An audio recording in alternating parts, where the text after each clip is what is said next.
Good evening, guys.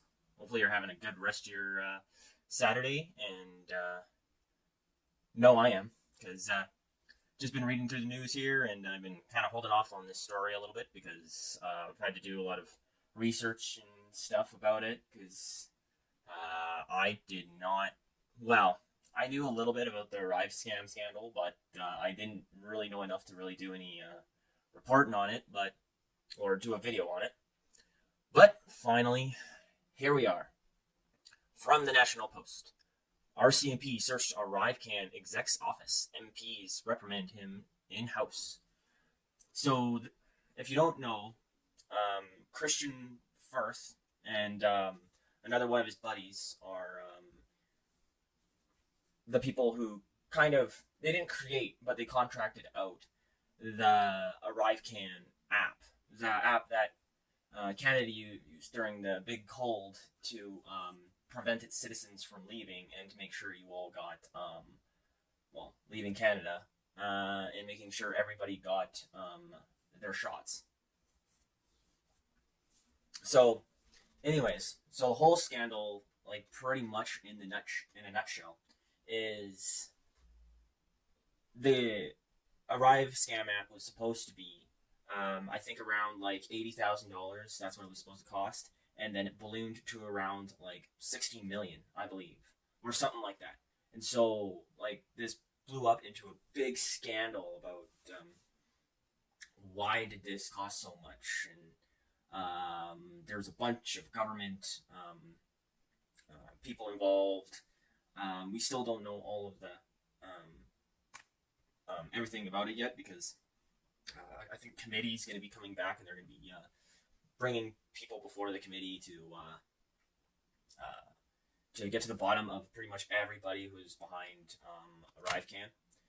So this two-person IT consulting firm, Bottler, I believe it was Bottler. No, Bottler was a different company. Sorry. Sort of did the same thing, but Bottler was part of it, but Kristian Firth was part of GC Strategies. And yeah, so pretty much what the government did was they paid GC Strategies an exorbitant amount of money to contract out finding other people to create this app. It was nuts. So he pretty much scammed as much money out of the taxpayer as possible, and some of the government, some of the people in government may or may not have been implicit in this.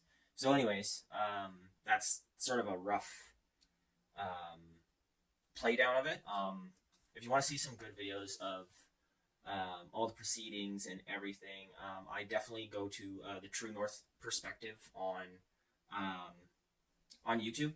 They've done videos on all the committee hearings about this, and they did a video of the actual when he got reprimanded at the bar in House of Commons. So they have a good rundown of what all this is. Mine is what I just gave you was just quick and dirty. It's the junk food of what this thing is. So let's continue. Let's continue on, and then I'll keep kind of explaining as we go. So, Ottawa, GC Strategies co-founder and ArriveCAN contractor Kristian Firth said Wednesday that RCMP searched his property as part of an investigation into fraudulent billing and resume fraud while receiving an exceptional reprimand from the House of Commons. So, what this reprimand is, literally, is so, as I understand it, because this is only the second time this has happened in Canada in 111 years. So, this Kristian Firth guy, he was in committee, he was answering questions by MPs and about the Arrive scam, and pretty much once he left, he was asked to come back a second time, answer some questions, and then as they started, and then once he was done a second time, the committee, the answers he gave and the answers that they got from other people kept implying that Kristian Firth was lying or wasn't getting straight answers, or they had to bring him back because there's some things he didn't say and they need more information to find out what happened in this whole debacle. So I think this third time, Kristian Firth was like, no, I got a note from my doctor saying I can't do any more questions. I'm not going to come to committee, which you can't do. You, like, it's it's part of Parliament that you have to come and give your testimonies when they asked. So what happened was they asked him again, and they asked him again, and he still didn't come down. So they sent the Sergeant of Arms to go get him, and then they bring him in front of Parliament. So he was called to what they say, or summoned to the bar, where pretty much it's like a bar in the House of Commons, and it's where all the MPs of Canada, the Prime Minister, like everyone, stand up and question you. But more importantly, you get admonished by the Speaker of the House. Now, back in the day, this used to be a massive thing, right? Like, nobody would want to do this because it was like a thing of honor. Like, if you got admonished in the House of Commons, you were shunned in Canada. Like, it was a public shunning. So that's why this has only happened like one extra time. But now, now that I guess honor isn't really worth as much here in Canada as it once was, it's more of a show. But I think being admonished by a country might put some holes in his business perspective. So that's one thing. But anyways, we'll keep going down here and I'll keep ranting on. So Wednesday, Firth was the second private citizen and the first in 111 years to be called to the bar, to be admonished and grilled by MPs for failing to answer some questions in the ArriveCAN scandal. The ArriveCAN debacle, but most conservatives and pretty much all of the conservative MPs called it ArriveCAN. So I'm going to be using that. So during the testimony, they asked him if the RCMP raided his house. And, not raided, but searched his house. And he confirmed that. So here's the quote of what the Speaker of the House said to him when he was admonished at the bar. The House has ordered the Speaker to reprimand you. To reprimand your contempt for refusing to answer questions put to you by the committee and provocating other questions. First told MPs that the 6-page warrant was only skimmed over by him. Sure, it was only skimmed over. But to be completely honest, if I was given a warrant, I'd probably read it, but my brain would not retain any of what was on it. I'd be so stressed out, my brain would just disregard that. So the Montreal-based AI company Bottler reported allegations of misconduct by staffing contractors, including GC Strategies, to the head of the Canadian Border Services last year.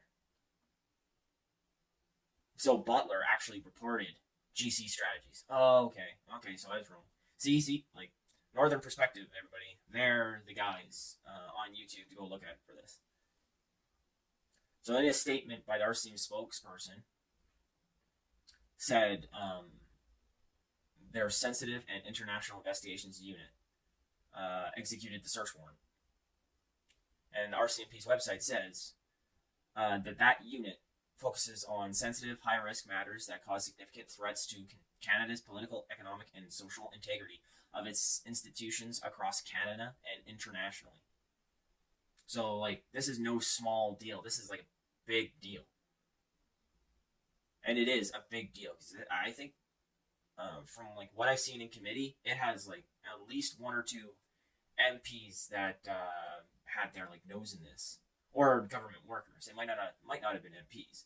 The weird part about when he was being admonished was a lot of the Liberals, they didn't question.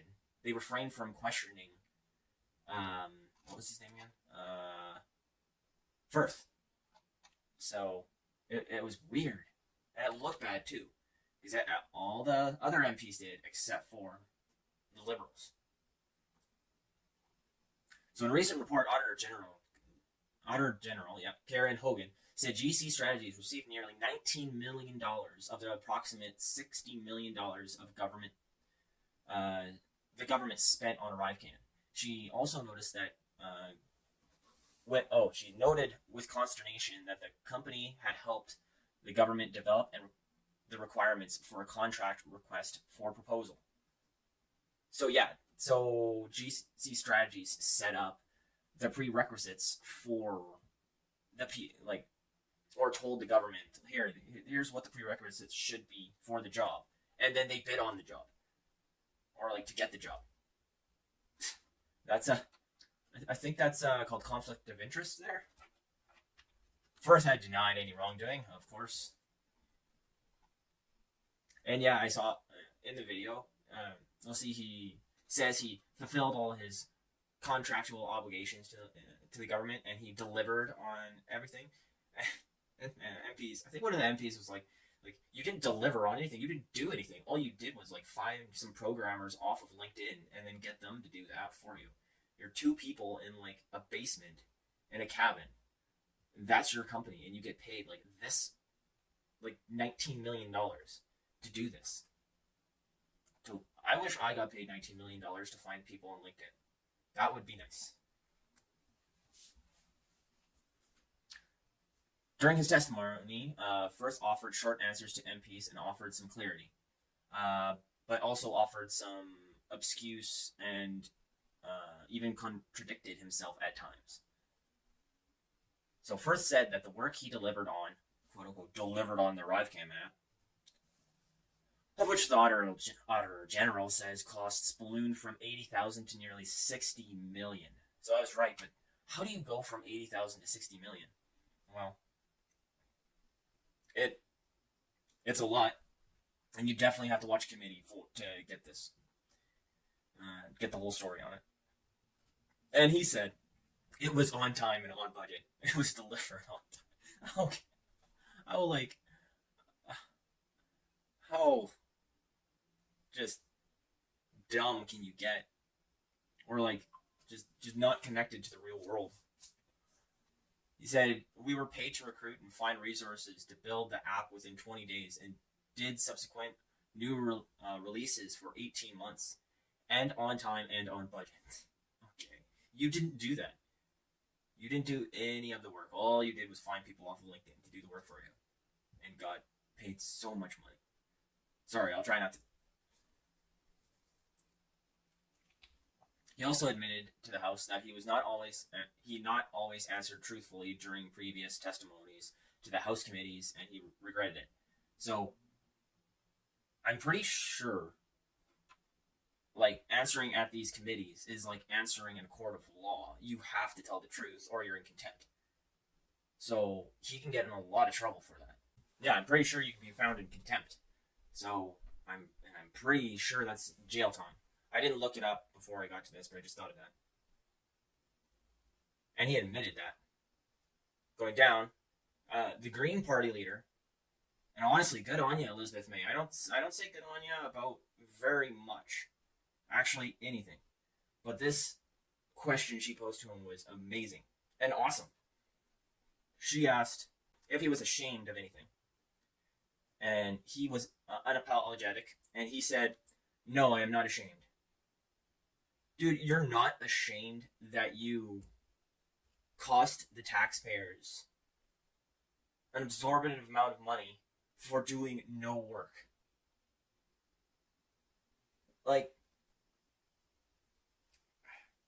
You're not ashamed that, because they also found out that this guy, he manipulated resumes to make them look better.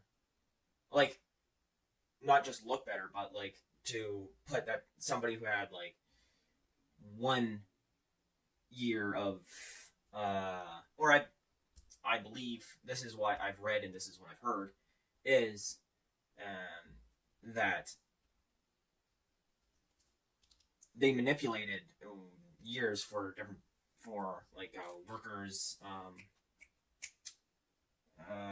workers experience. So a worker would put on their resume that they had 1 year experience, but then what they do, like I said,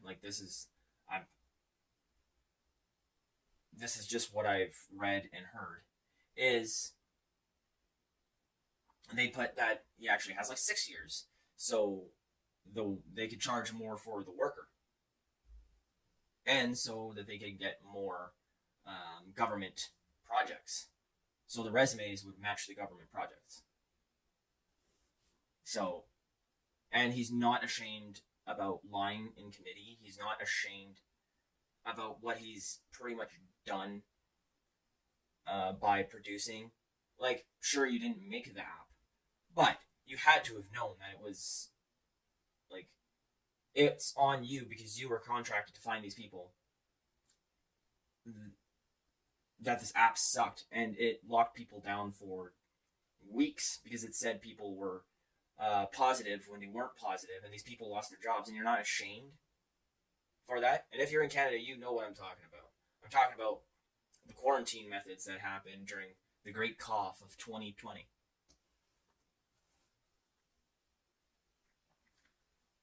The extraordinary proceedings had a rough start when they were interrupted by a nearly 15-minute bipartisan bickering between conservatives and liberals. Oh yeah. When this thing started, like, the liberals got up and they were grilling the conservatives about, like, how Kristian Firth. Remember when I said that he didn't come back to committee because he had a doctor's note that he wasn't supposed to? So apparently he showed a doctor's note, and they asked him this at the House of Commons and about it, and it stated that he shouldn't be questioned because of all this, because throughout all this questioning, it's creating. He's now been diagnosed with a mental issue, and these questions could exasperate it. It's like, yeah, if I lied during committee and I saw my life crashing before itself, I'd feel a bit depressed too. Like, literally, that's what it is. It's like this guy is seeing his life in slow motion crash around him, and just everything demolishing because of his own actions. And he's being dragged out publicly over and over and over again. So he's trying to get out of it by getting a doctor's note, like it's no big deal.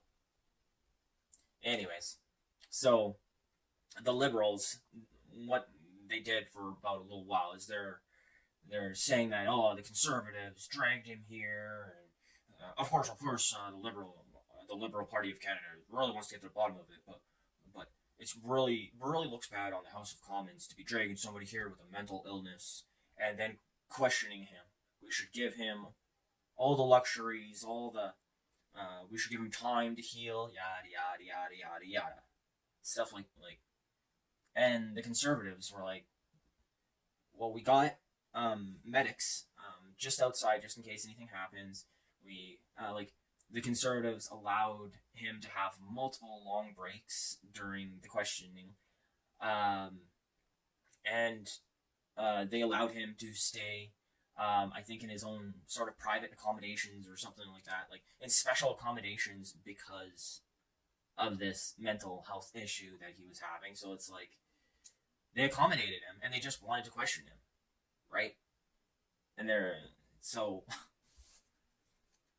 I'm pretty sure he was just talking about depression. That was his mental illness, but it's like called something.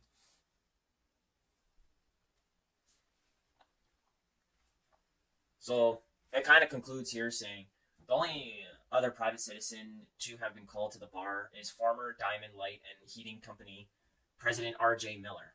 On February 20th, 1913, Miller was escorted into the House of Commons by the Sergeant of Arms to face parliamentarians and answer a single question about an alleged bribe. To whom did you pay the sum of $41,026 for the purpose of securing contracts from the government of the Dominion of Canada, amounting to $117,000 or thereabouts? So, like, all the way back to when, like, Canada was, they called the government of Canada the government of the Dominion of Canada. That's how far back. The House of Commons asked Miller, as recorded at the time by the Parliamentary Journal. Miller would refuse once again to answer the question, and in doing so, he was declared to be in contempt of the House and ordered to be imprisoned by the Sergeant of Arms until he accepted to respond. He ultimately remained in prison until the parliamentary session ended 4 months later. Holy. That would have been something to see right there. But, man. So I think this debacle is still going on because I think Kristian Firth create or said a bunch of names in this proceeding that he didn't mention before. And so there are going to be committees that come up and they're going to drag these people in front of it, and then they're going to start figuring out who is all in this. But I think I'm going to start following the committee meetings on this because now it's like definitely getting spicy. It's coming to a head. It's becoming big, and I'm kind of regretting not doing it before because trying to explain it all through this like article is extremely hard. So, and there's some things I might have gotten wrong just because I'm trying to condense everything so much. So, yeah, I'll leave a link down below to Northern Perspective, their YouTube channel, so you can go to that one, and then you can watch this proceeding, you can watch the committee, you can watch all that, and I'll put a link to this article. Also, if you can subscribe and comment and like, that would be awesome as well. And, yeah, have a great day, guys, and talk to you next time.